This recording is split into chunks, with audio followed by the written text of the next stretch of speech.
The 2020 schedule obviously was not a full schedule for the Buckeyes. They only played about half as many games as you would normally play in the regular season. But when we fast forward to 2021, and it's going to be back to a normal 12-game schedule unless something happens. And they're going to get to play Oregon, a team that they were supposed to play last year. This time they will get them at home.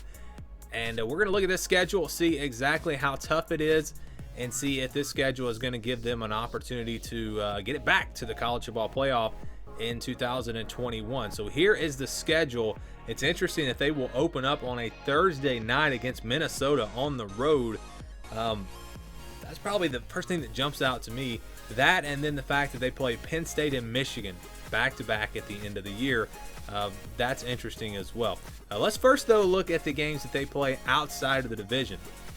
So, of course, they're going to play all the teams in the Big Ten East, but these are the teams they'll play in the non-conference and out of the West. Oregon, Tulsa, and Akron. That's your three non-conference games. Oregon at home. Remember, they were supposed to go to Oregon last year. They got out of that one, but now they'll play them at home. An Oregon team that was very young last year, but they're very talented and had another great recruiting class this year. Tulsa at home. A Tulsa team that surprised a lot of people last year. They turned out to be a pretty good team. We'll see how they look in 2021. And then Akron, a game that Ohio State shouldn't have any real trouble with. Then you got out of the West, Minnesota on the road, Nebraska on the road, and Purdue. But really, when you look at this, I think they have a great lineup out of the West, because the teams you probably want to avoid, and it's early, so I haven't done all the evaluations that I do on these teams, but looking at it quickly, it looks to me like Iowa, Wisconsin, Northwestern, those are probably going to be the top three teams in the West. They avoid all three of those teams. Now, Nebraska is always interesting. They've got talent. They have potential, but they haven't been able to really tap into that potential lately. Minnesota is a team that had a great year a couple of years ago. We'll see how they bounce back this year. And both of those games are on the road, plus there's Purdue. So that's it. That's who they'll play out of the West. Again, I think this sets up really well for the Buckeyes to make another run potentially to the college football playoff. Let's go game by game now. They start with Minnesota, again, on a Thursday night. That could be a tricky game just because it's week one. You're going to have a new quarterback on the road.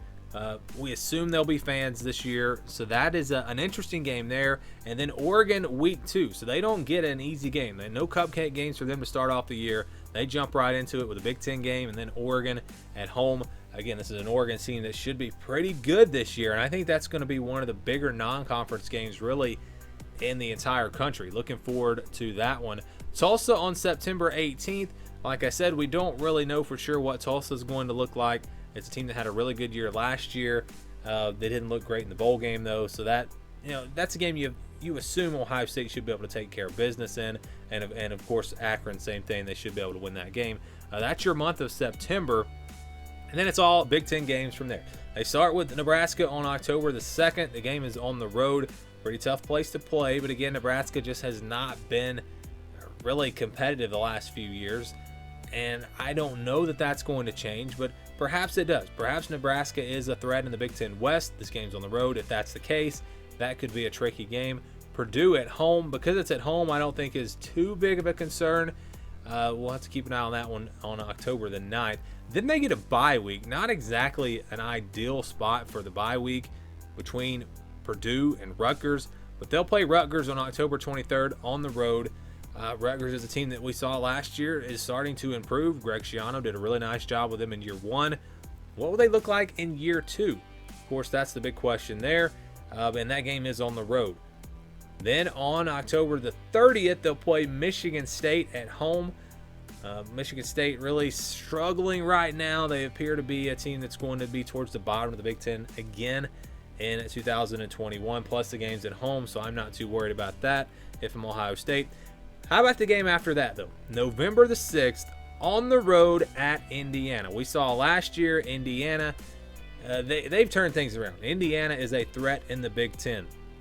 They played Ohio State pretty tough last year. This year it's on the road. They got a lot of guys coming back.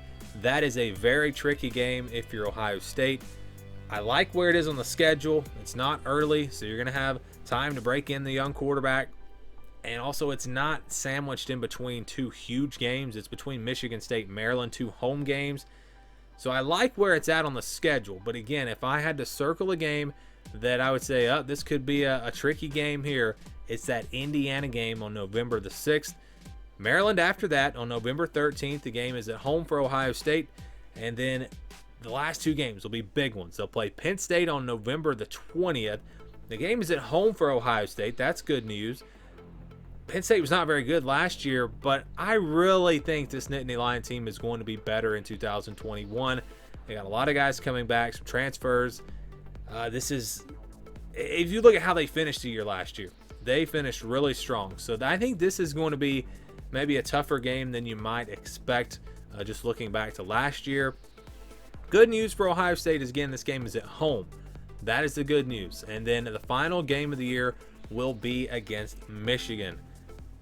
Of course, the rivalry game there. And, Michigan hasn't really been competitive with Ohio State. They had, one game, I guess, in the last few years where they actually had a chance to win it.